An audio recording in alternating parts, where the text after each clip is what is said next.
May nag-comment pala sa ating video, sabi niya, bakit daw magkaiba yung pagkain namin ng aking biyanan. Guluto pala ako ngayon ng beef with broccoli.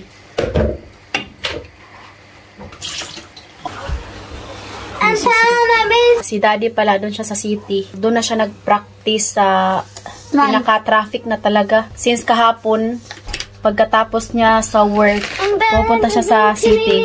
And doon na sila nagmi-meet ng kanyang instructor. Kasi nga, last week, sobrang busy yung instructor niya. So, kaya yung nagtuturo kay Habi, si Papa pala.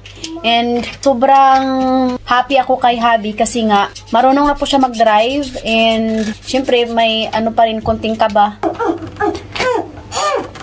Ang daming nagtanong kung manual or automatic ba daw yung sasakyan namin. Manual po yung sasakyan namin. O, diba? Nagsuot na pala si Edie ngayon ng jacket kasi malamig na ngayon sa labas. Ito yung aking saging. Ipapasok ko na rin yan sa loob ng bahay soon.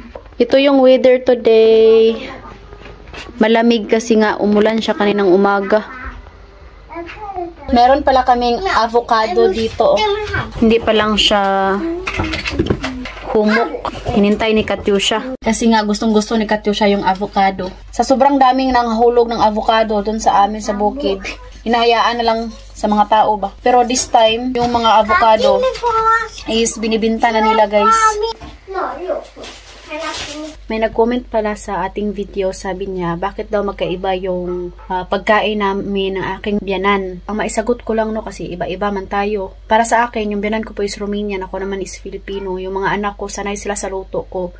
And kahit gaano pa kabait yung ating mga biyanan, wag na wag natin iasa sa kanila yung mga responsible natin sa ating mga anak. Ako dito, guys, kahit sobrang bait yung biyanan ko, never akong umasa sa aking biyanan. Kahit gustong-gusto din nila, wala rin naman siyang problema. Pero bilang isang nanay, gustong-gusto ko na ako yung mag-aalaga sa aking mga anak. Ako yung nag-prepare ng pagkain nila. What you do there? Sus, nag-play pala to si Edie ng mga damo. Luto-luto.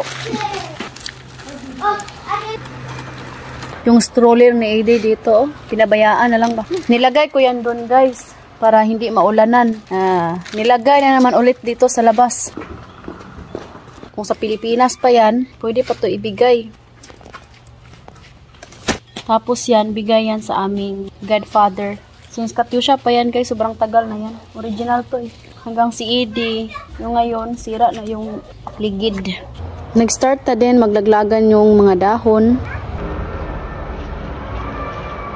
Time check 7:20 p.m. Just finished my driving lesson today. I go home now. I can't wait to eat what my Sava cook. See you later. Bye. How is your Very good. driving lesson in Very traffic? nice today. It's okay? You say it's very traffic. Today you I Stress reliever ni daddy mga bata pag uwi niya sa work. Galing pagod.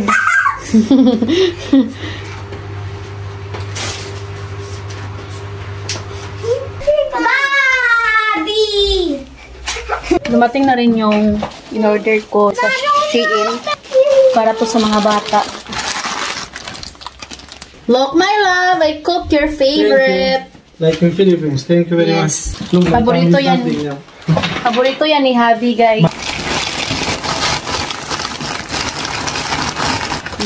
Parang malaki yata. To ate Katyusha. I think it's big. Check, mommy. But how? Be careful to not damage, please. Mom, it's very good! Para to kay Edie. So, ito yung napili naming kulay. And itong para kay Katyusha. Now, because that dress pink, that white. Wow! I'm a blue princess. Right. And di alam ni Katyusha na binilhan ko rin siya ng dress. I love this to be Dahil, hero. Katyusha. Isa? Ito yung dress na binili ko para kay Katyusha. Nice. Okay. Yun lang naman yung order ko. Ayan guys, kakain na kami no, kaya alas 8 na dito. And nakapagluto na rin ako ng food. Nagluto si mama dito ng snitchel. And magpaalam na ako sa inyo. Maraming salamat po sa inyong panonood sa aming mga videos. We love you all. Enjoy. Bye.